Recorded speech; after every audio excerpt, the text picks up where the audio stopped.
Vean esto se llama la estela de Hammurabi.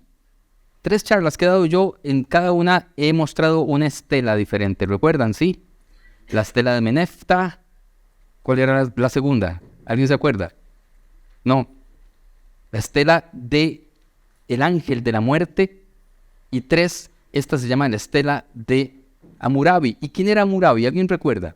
2500 años antes de que se escribiera la Biblia, más o menos, vivió Hammurabi. Contemporáneo, rey de Babilonia, contemporáneo, digamos, de todo lo que leemos en Génesis y Éxodo. Ojo, que digo contemporáneo porque sucedió casi al mismo tiempo, pero la Biblia fue escrita mucho tiempo después. No se escribe cuando sucede, se escribe mucho tiempo después. Y esta estela de Hammurabi lo que contiene, déjenme intentar aquí, hoy quiero hacer algo distinto, y quiero que veamos lo que yo voy a marcar con rojo. Toda esta parte de aquí, toda esa parte de abajo, está llena de leyes. Esas leyes que yo he estudiado en este libro, que es el Código de Hammurabi. Todo este libro es el Código de Hammurabi y tiene leyes tan interesantes como, por ejemplo, una ley que prohíbe el noviazgo antes de tiempo. Ojo, estamos hablando de hace 6.000, 7.000 años.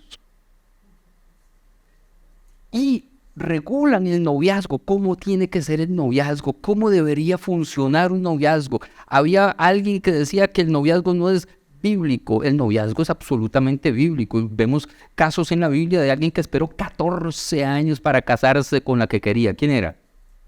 ¿Alguien recuerda? Isaac. Que primero le metieron otra persona y esperó otros 7 años de preparación. Es decir, hay muchas cosas. Hay otra ley acá, que hay una muy parecida, un paralelo en las leyes hititas de la época, que es la prohibición, por ejemplo, de violar asnos. De ahí, parece que era bastante común. En aquella época había mucha necesidad. Bien, pero lo que me interesa a mí de esta estela de Hammurabi no es necesariamente todo lo que vemos acá, en la parte de abajo de la estela, sino lo que tenemos en la parte superior, que yo intenté marcar ahora ahí, toda esta parte de aquí. Y entonces déjenme ir a la siguiente imagen para verla un poco más de cerca. Eso es lo que me interesa que nosotros veamos hoy. Y una vez más quiero intentar aquí explicar algunas cosas. Tenemos 2 personas ahí. Y la historia de Hammurabi dice lo siguiente, que Hammurabi, para recibir las leyes del Código de Hammurabi, de donde está basado básicamente la legislación del planeta entero, y luego también la legislación israelita y la legislación romana, y luego, ¿verdad?, lo que tenemos nosotros. Para recibir esa ley tuvo que subir a una montaña que la vemos aquí. Subir a un monte. Esa parte curva de arriba de la estela de Hammurabi simboliza un monte al que él tuvo que subir y presentarse ante alguien. Y ojo, este es el rey Hammurabi, el que está acá. ¿Quién será el otro personaje que está ahí? Hay un detalle importante aquí. Está sentado en un trono y tiene abajo, ¿cómo se dice? Cuando el trono, ¿cómo se llama? Donde ponen los pies los reyes. El estrado de zafiro. Y a cada rato en la Biblia leemos que el estrado de los pies de Dios, del trono, es de zafiro. ¿Cierto? ¿Quién será este que está aquí entonces? ¿Quién es? Alguien que batee un rato. Marduk, el dios Babilonia. Y le está entregando un pliego de leyes. Y justo después de entregarle el pliego de leyes, ojo, que el que está sentado es Dios, el dios Marduk en este caso, y el que está de pie frente a ese Dios recibiendo las leyes es el que es llamado el pastor del pueblo, el profeta del pueblo. Recibe las leyes y baja al llano y entrega las leyes y legisla. ¿No se les parece demasiado? Veamos un momento esta imagen quizás un poco más cerca o más detallada acá, un poco más clara. Está Marduk, que es el dios entregando las leyes en un monte al que se convertiría en el primer legislador del imperio Babilonia. Y esto es demasiado parecido a lo que nosotros encontramos en la Biblia, ¿o no? Y llega Moisés, tiene que subir a un monte porque no podía recibir la ley en el primer piso, tenía que ir al segundo piso. Ahí con el pueblo no podía recibir la ley. Sube al monte. ¿A cuál monte sube? Al Sinaí. Y ahí se encuentra Panim, al Panim dice en hebreo cara a cara. Hay una frase en hebreo que me gusta mucho que es, Panim al Panim Neifa. Dice, cuando Dios está dando los 10 mandamientos, luego los vamos a ver, dice, no pongan a nadie entre ustedes y yo. Que lo traducen como, no adorarás a otros dioses. Y la frase es tan interesante porque es la que se usa hasta el día de hoy para la intimidad en la cama, que no haya nadie entre nosotros dos, cara a cara. Pero ahí sube Moisés al monte, se encuentra cara a cara con Dios, y Dios, ¿qué le entrega? Las tablas de la ley, que aquí hay otra cosa muy interesante, gracias Habib, porque no entrega 2 tablas, eso es un mito. Ojo que todas las estelas que he mostrado son una sola. Qué raro, ¿por qué Dios le va a dar 2? Por si acaso se le pierde una. No, era una sola, escrita en piedra, era una estela que no se ha encontrado jamás, la estela original donde se escribió, donde están los primeros 10 mandamientos. Y luego el pueblo peca, recuerdan, y Moisés tiene que regresar y volver a pedirle misericordia a Dios, y Dios le fabrica otra tabla. Entonces por eso aparecen 2 iguales. Pero también hay una versión que dice que, por supuesto, como los 10 mandamientos son un contrato, entonces una copia se la deja una parte y la otra copia se la tiene que dejar la otra parte del contrato. Es decir, Moisés se deja una parte, Dios se deja la otra parte. Pero eso no es lo importante hoy. En resumen, el pastor Moisés, a Moisés se le llama pastor también, igual que a Hammurabi. Se considera así, no puede recibir la ley ahí abajo donde vive la gente, sino que debe encontrarse con Dios, recibir la ley arriba y bajar a entregar y legislar. A Moisés se le considera el primer legislador. De hecho, en el año 1100 hubo un médico que vivía en Córdoba, en España, Moshe ben Maimónides, que se le llamaba también el segundo Moisés, porque fue el que codificó los 10 mandamientos y hace una cosa que se llama Mored Nebuchim, que es la codificación de todas las leyes del Antiguo Testamento para Israel. Entonces Moisés es el legislador. Ahora, claro, esto plantea un montón de preguntas, sobre todo para los más adolescentes, y entonces a mí me van a decir que la Biblia es una copia. Copy-paste hicieron. Porque evidentemente, ¿cuál fue primero? ¿Hammurabi o Moisés? Hammurabi fue primero. Entonces, ¿quién copia a quién? ¿Quién está plagiando a quién? Obviamente, la historia de Moisés está inspirada en Hammurabi. Y esto plantea problemas para nosotros. Cuando nos digan nosotros como creyentes, y no, es que la Biblia es una farsa, hay un montón de cosas que ya son copias. Lo que hicieron fue copiar de otras tradiciones y ponerla en la Biblia. ¿Y cuál puede ser nuestra respuesta?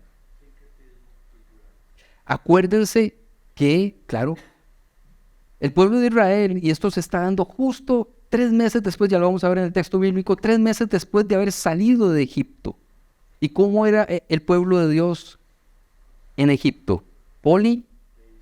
Politeísta. Y lo hemos visto en las 3 estelas que hemos analizado.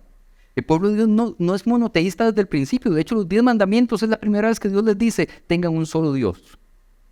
Porque antes de los 10 mandamientos tenían un montón de dioses. Y cada vez que ustedes lean la Biblia, el Dios de Abraham, de Isaac y de Jacob, no es que era un Dios de esos 3, es que era un Dios de Abraham, un Dios de Isaac y un Dios de Jacob. Porque eran dioses de clanes. Distintos dioses de distintos clanes. Y la lucha de Dios a partir de la promulgación de los 10 mandamientos es que adoren solo un Dios. Solo un Dios. Entonces, ¿cómo podemos responder a esto? A mí no me interesa si se inspiraron en otros hechos. Lo real es que existen los 10 mandamientos o no existen. ¿Nos llegaron hasta nosotros o no? Si se los dio en el monte, a medio monte, abajo del monte, en una cueva, de jupa, para abajo, si estaba sentado o de panza, no es importante. ¿O sí? El contenido nos llegó hasta nosotros, existe, es una verdad irrefutable. ¿Quién va a decir que no existen los 10 mandamientos? La forma en que se narre la historia no es tan relevante como la historia misma que nos llega a nosotros. La forma en que nos cuentan los antiguos, acuérdense que los antiguos no escribían historia, escribían mitos. No sabían escribir historiografía. La idea de la historia es muy reciente. Habib es historiador. Empieza hace muy poco tiempo la idea de escribir historia.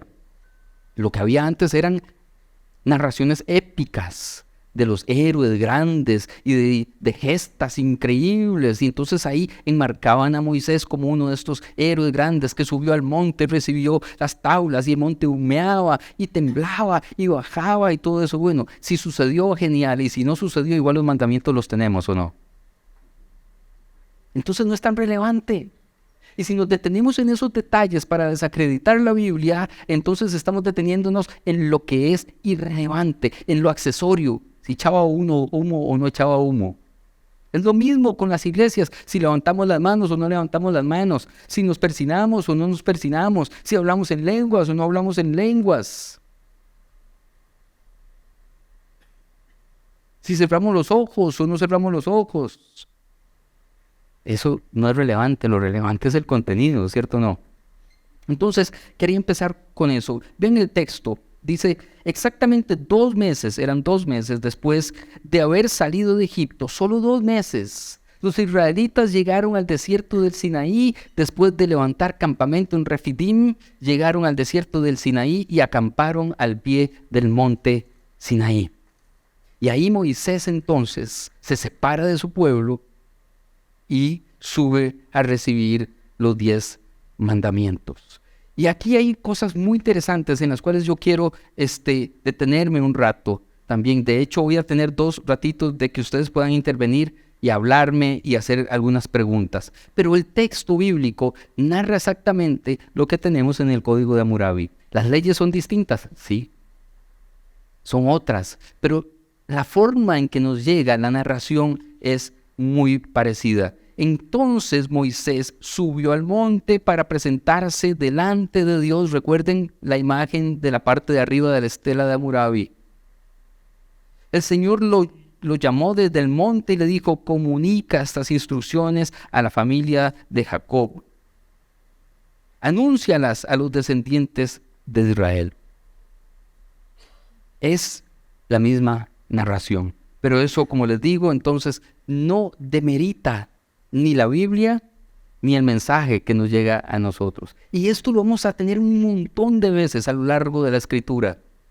Un montón de veces. Por supuesto, entre más antigua la Escritura, más vamos a tener de esto. Ustedes sabían que en realidad no tenemos... ¿Cuántos salmos tenemos en la Biblia? ¿Alguien sabe? Y en realidad son 148. ¿Usted los ha contado? Hay 2 repetidos. Hay 2 repetidos en todas las Biblias. ¿Por qué están repetidos? Porque así nos llegan los textos. Alguien se equivocó hace 3000 años copiando y agregó el mismo 2 veces. Y así nos llega hasta el día de hoy y nadie lo cambia. Pero si no le dice a la gente que es que los escritores bíblicos se equivocan, es como mentarle la madre, ¿verdad? Pero no. Los humanos se equivocan, pero Dios no. Dios usa humanos falibles para que nos llegue el mensaje a nosotros. Y tenemos mucho de esto. Vean, las 3 tradiciones monoteístas, que son el judaísmo, el cristianismo y el islam, tienen la misma idea. ¿Cuál es la frase con Mahoma? Si Mahoma no va a la montaña viene a Mahoma. El judaísmo, Moisés sube a la montaña. El cristianismo, Moisés sube a la montaña. Jesús, ¿a dónde sube? Al monte. ¿O no? Y ahí está la transfiguración. Y es en el monte de la calavera donde es crucificado también. Es la misma imagen, porque así se narraban las historias antes. Era la forma de contar una historia. Entonces están enmarcados en un estilo y una forma que son compatibles con la manera en que iban a entender los primeros lectores u oyentes la historia que están narrando. Vean este texto. Justo antes de dar los 10 mandamientos, este es el texto que aparece. Ustedes vieron lo que hice con los egipcios, ¿qué hizo con los egipcios? Según la narración, recuerdan que no fue exactamente como lo leímos, pero ¿qué fue? Digamos que se ahogaron en el mar, ¿ok? ¿Saben cómo los llevé a ustedes sobre alas de águila y los traje hacia mí? Y aquí hay 2 cosas que yo subrayo, alas de águila y los traje hacia mí. Veamos esto del águila. Dios como águila. Y la palabra que aparece ahí como águila es Nazrim, porque está en plural, y Neser es en singular en hebreo. Nazrim no es que eran muchas águilas. Ustedes han visto que es raro como hablan en el Antiguo Testamento, dicen el santo, santo, santo. Lo que se llama el trishagión. Entre más veces repitan una palabra, más grande es. No es que era 3 veces santo, es que era el santísimo. ¿Ok? Y a cada rato aparece la palabra, digamos, salvación, aparece plural también, las salvaciones. Salmo 42, Dios mío y salvación mía, ¿por qué he de turbarme? Dios mío y salvaciones mías. No es que hay muchas salvaciones, es que es una gran y definitiva salvación. Y aquí se utiliza la palabra la gran águila, y Dios es como un águila. Pero aquí es muy interesante porque el águila hace un movimiento, y este movimiento nos alecciona demasiado. Vean qué interesante esto. Dice, como un águila que aviva sus polluelos. Esto está en Deuteronomio 32, donde también aparece los 10 mandamientos. Como un águila que aviva sus polluelos y revolotea sobre sus crías, así desplegó sus alas para tomarlo y alzarlo y llevarlo a salvo sobre sus plumas. El pueblo de Israel no tenía posibilidad de quitarse el yugo de la esclavitud de los egipcios. Y entonces el narrador utiliza la imagen del águila como un bicho gigante que se acerca y los agarra de donde están ahí metidos y los saca de ahí. Los arranca de la esclavitud, pero también utiliza una imagen muy interesante y es la que aparece también en Génesis. El águila está frente al nido donde están sus polluelos y empieza a aletear. Vea lo que dice ahí, revolotea, empieza a revolotear, a mover las alas.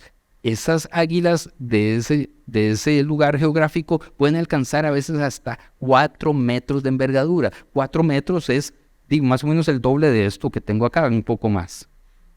Imagínense el bicho ese haciendo esto, ¿verdad? Y hace 2 movimientos que parecen contradictorios. Veámoslo en Génesis. Aquí aparece esto. Aparece una palabra, vamos a verlo aquí. 2 palabras, hovers y luego spreading out, ¿verdad? Esas 2 palabras son muy importantes, pero son contradictorias. Son contradictorias, porque una, ¿qué significa hover? ¿Alguien sabe?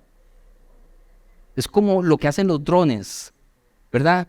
O como lo que hacen las avispas o los colibríes, que pueden quedarse flotando y moviendo muy rápido las alas, hasta el punto que zumban, ¿verdad? Eso es lo que quiere decir, que Dios estaba flotando, el Espíritu Santo flotando sobre el pueblo, haciendo ese ruido, moviendo muy rápido las alas. Pero el otro lo que está diciendo es que los está empujando. Uno los atrae y el otro los expulsa. Y yo decía, y no entiendo, o los atrae o los expulsa, pero no puede ser los 2 movimientos. Y yo entendí algo, porque también aquí aparece la palabra. Véanlo aquí, en la parte de abajo, dice que estaba hovering, esto ya de Génesis, el Espíritu Santo estaba moviendo las alas muy rápido sobre su creación para echarla a volar.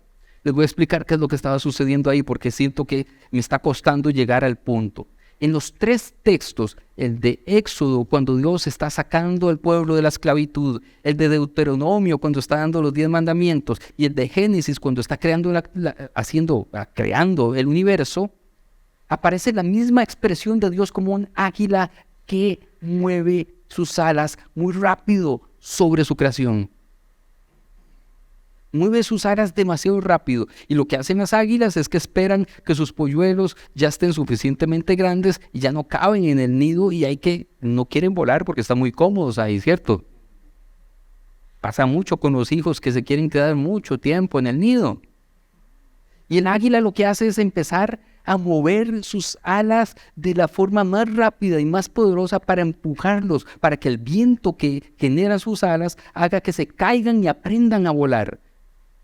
Eso es lo que hacen. Y hay una cosa que me llama mucho la atención porque hay una palabra muy parecida y es hover, con doble O. Y eso es aspirar, básicamente.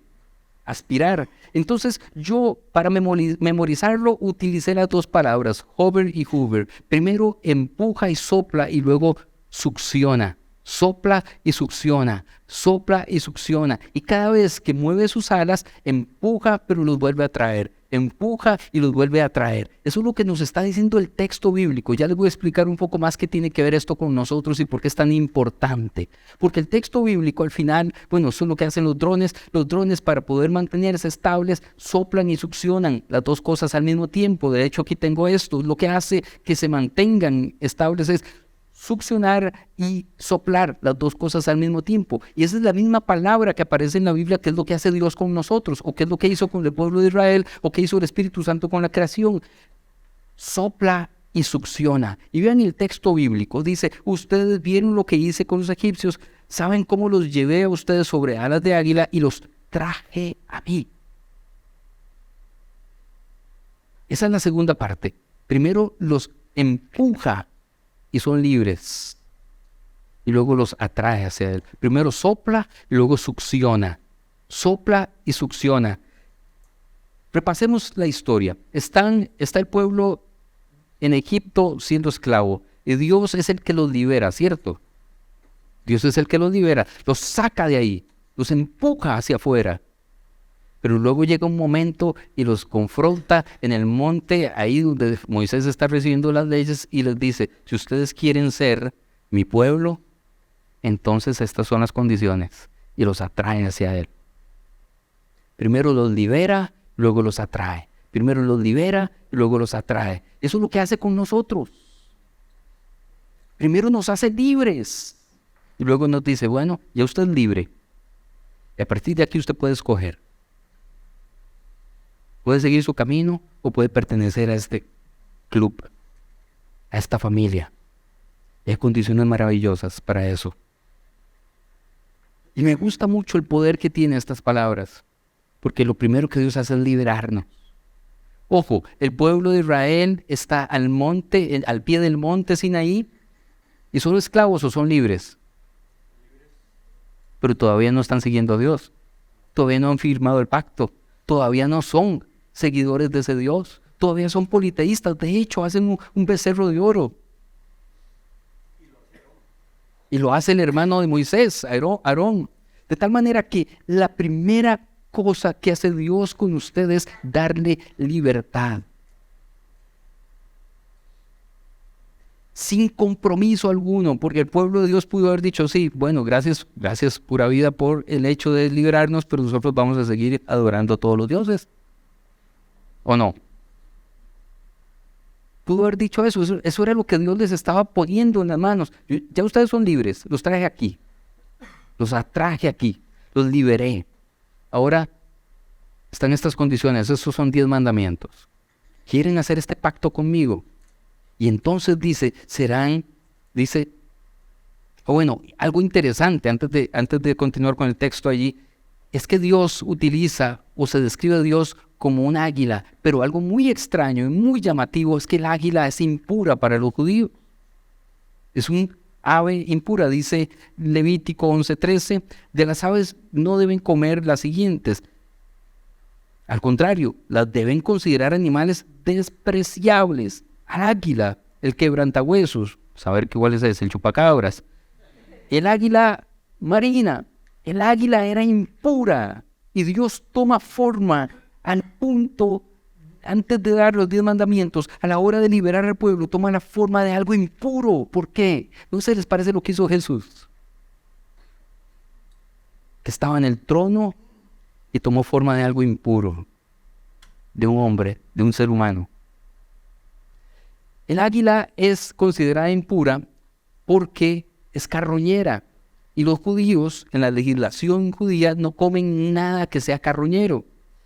De tal manera que el águila es impura porque come muertos, porque come las migajas de otros animales que dejan ahí los cadáveres putrefactos. Y el águila entonces se mete en los cadáveres putrefactos y empieza a comer esa carroña. Come lo que nadie quiere, come lo que está despreciado del resto de los animales. Y entonces me gusta un Dios carroñero. ¿Cuál es ese símbolo tan profundo? Un Dios que se acerca a lo que desprecia a todo el mundo.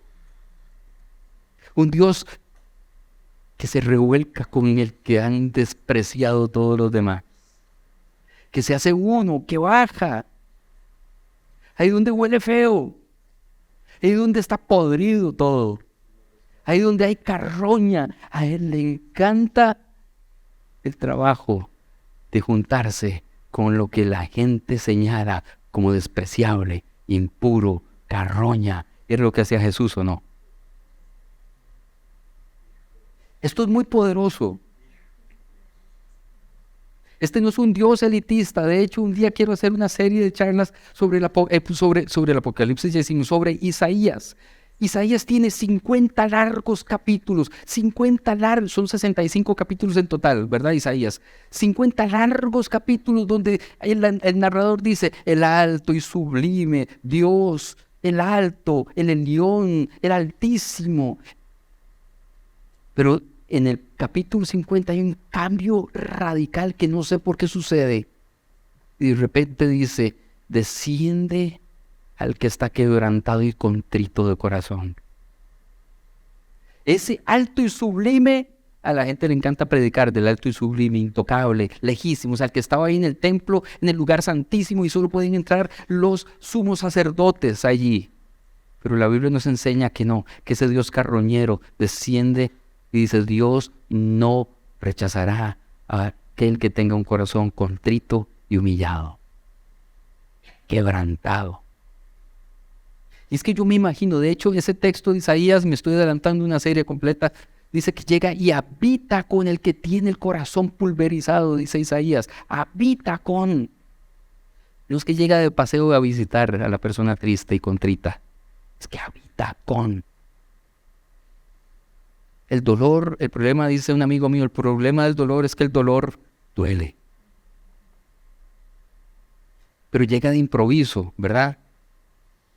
Los dolores más profundos que usted y yo probablemente hemos vivido son dolores que han llegado de improviso. El dolor no avisa, ¿o no? La tragedia no avisa. Y de repente le toca la puerta el dolor a uno de la casa. Uno le abre la puerta, empieza a convivir con el dolor, empieza a habitar con el dolor.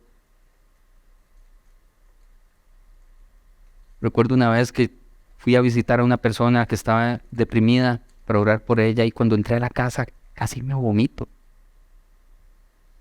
Y eso que ese ha sido mi trabajo, visitar, hablar con personas. Pero estaba tan deprimida y en la cama que no se bañaba desde hace mucho tiempo, no limpiaba desde hace mucho tiempo, no hacía la cama desde hace mucho tiempo, los platos estaban ahí acumulándose desde hace mucho tiempo. El perro hacía sus necesidades en cualquier parte desde hacía mucho tiempo. Convivía con el dolor.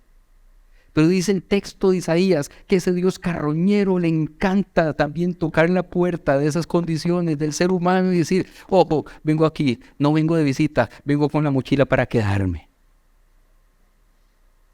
Vengo a habitar con el que tenga el corazón contrito y humillado.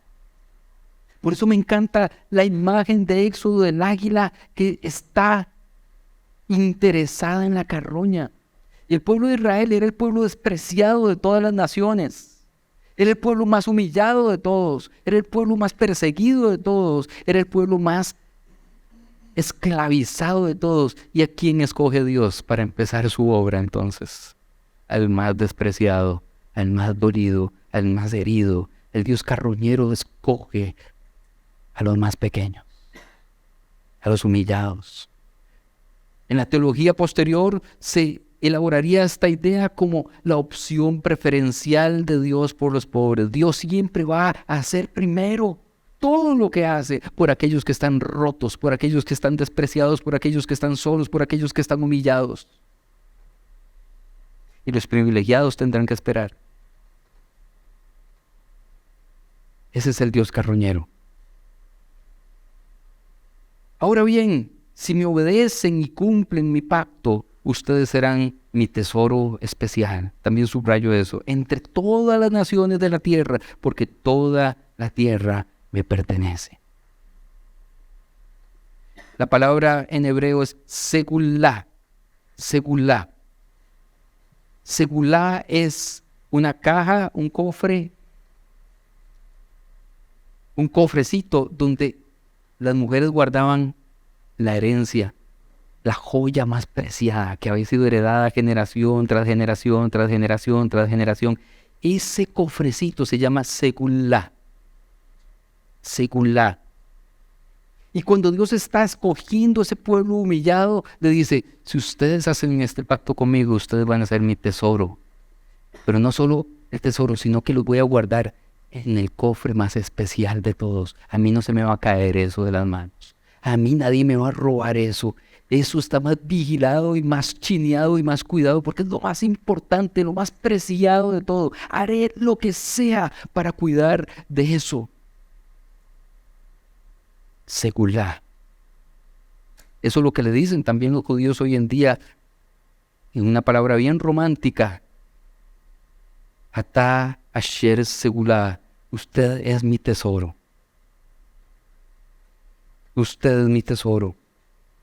Pero la pregunta aquí que yo quiero hacer antes de continuar es, ¿usted se siente así? Usted puede sentirse de dos formas. Vean el contraste de lo que acaba de pasar. Primero, el águila es carroñera, es decir, el pueblo de Israel se podía haber sentido en ese momento como la carroña, pero acto seguido le dice, sí, no, pero es una carroña que voy a poner en el cofre del tesoro. Usted es mi tesoro. Es un contraste totalmente, ¿o no? Porque usted puede sentirse como en lo despreciable, como algo que no vale nada.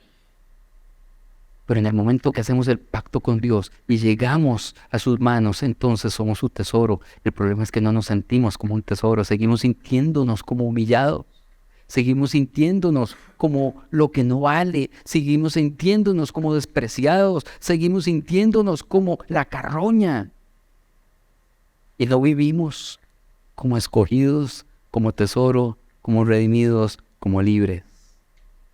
Y usted tiene que empezar a experimentar eso. No sé si me estoy explicando. Sí. Usted se siente tesoro delante de Dios. Si no se siente así, hay algo que usted tiene que cambiar. Si usted no siente que usted es la cosa más importante para Dios, y usted tiene entonces, usted es la persona más vulnerable para que alguien llegue y le mete ruido en la cabeza y le diga, usted para que Dios lo ame, usted tiene que hacer esto. Para que Dios le responda a sus oraciones, usted tiene que pagar tal cosa. Para que Dios le sane su enfermedad, usted tiene que dar su casa. Para que Dios arregle su matrimonio, usted tiene que entregar su carro. Para que Dios saque a su hijo de la drogadicción, usted tiene que dar tanta plata. Porque usted no se siente digno. Usted no se siente digno, usted no se siente tesoro. Cuando yo llego a hablar con mi papá, yo sé que no tengo que pagarle nada. Cuando yo llego a hablar con mi papá, yo recuerdo yo muy pequeño, un día de estos estábamos hablando Laura y yo de eso, porque me senté a tomar un café con papi y le digo, ¿qué? ¿Cómo le fue en el viaje? Porque andaba en un viaje. Me dice, ¿cuál de todos? Y yo decía, se nos acumularon, usted siempre pasa viajando. Su trabajo ha sido cuidar pastores fuera del país. Andaba en España, luego fue a Panamá, luego fue no sé a dónde, y entonces digo, yo dice, me acumularon, y tengo que verlo más seguido porque entonces me van acumulando las historias de los viajes. Pero es que así era desde que yo recuerdo. Me hizo mucha falta mi papá pequeño. Siempre estuvo fuera. Y cuando llegaba, entonces yo corría para poder hablar con él y hacerle la pregunta, ¿cómo te fue? Pero también para externarle todas mis necesidades.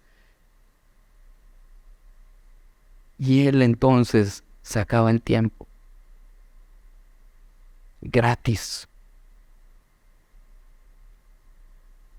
porque yo me sentía tesoro, porque yo me siento tesoro, es que yo puedo decirle, papi, necesito hablar con vos, y sé que no me va a pedir nada a cambio. Pero lo mismo sucede con Dios. Si usted no se siente aceptado a ese nivel, usted va a estar pagando la aceptación toda su vida. Es lo que nos pasa a nosotros con las parejas, ¿o no? Si usted no siente que ha sido efectivamente amado porque es, por lo que es, no por lo que hace ni por lo que tiene, usted entonces va a tener que depender de lo que hace y de lo que tiene para sentir que merece ser amado. Usted es tesoro. Multiplicar esto y poner aquí un nido, pero algo mucho más fuerte, empieza a despedazarse el nido. Los polluelos caen de ahí y tienen por obligación que aprender a volar, porque si no se mueren. Los tira a volar y una vez que son libres en el aire, el águila entonces baja y los recoge y dice que los tiene sobre sus alas. Eso es lo que hace. Por eso dice, los traje sobre mis alas. Ojo, no bajo sus alas. Eso es lo que hacen las gallinas. Las gallinas los ponen a los pollos debajo de las alas. Y ese es el símbolo del Salmo 95, Salmo 90, ¿cierto? Pero en este caso es al revés. Van sobre sus alas porque van volando. Fue y las rescató a los pollos y los volvió a elevar. Ahora son libres, pero están protegidos. Son libres, pero están protegidos. Ese es el poderoso símbolo de lo que está sucediendo antes de dar los 10 mandamientos. ¿Ok? Bien, ¿alguien más? Una más. ¿Comentarios, preguntas? Vamos. Inténtenlo. Algo se les pudo haber cruzado en la mente. Pueden comentar o pueden preguntar. Y si no, aquí. Kevin, por favor. Gracias. Curiosidad nada más que dice cuando caen los sube a las alas. Entonces, ¿es que el polluelo aprende a volar solo o que los suben las alas para ayudar? Bueno, esa es muy buena pregunta. Lo que sucede es que ustedes han visto que cuando, no sé si ustedes han visto, una vez al año aparecen los golondrinas aprendiendo a volar. ¿Las han visto? Y uno los ve que caen. Vuelan tramos muy pequeños. No pueden mantenerse en el aire demasiado tiempo. Pueden planear un poco, pero luego caen. ¿Y cómo suben después? ¿Ustedes han visto cómo suben? Nunca los han visto, ¿verdad? Bueno, lo que hace el águila es entender que es porque los nidos de los águilas están muy altos en las escarpadas montañas. Y si terminan de caer, se mueren. Entonces los deja libres, pero no los deja caer totalmente. Hasta que sean suficientemente fuertes y se mantengan en el aire solos. Por eso es que los va y los rescata y los vuelve a traer hacia ella. El gesto es maravilloso. Es maravilloso. Ok, ¿qué más? Una más. Tenemos un par de minutos más sobre esto, o sobre Dios carroñero, o sobre segulá, o ser tesoros de Dios. ¿Alguien más? ¿Alguna pregunta o algún comentario? No, está todo demasiado claro hoy, o más bien demasiado enredado.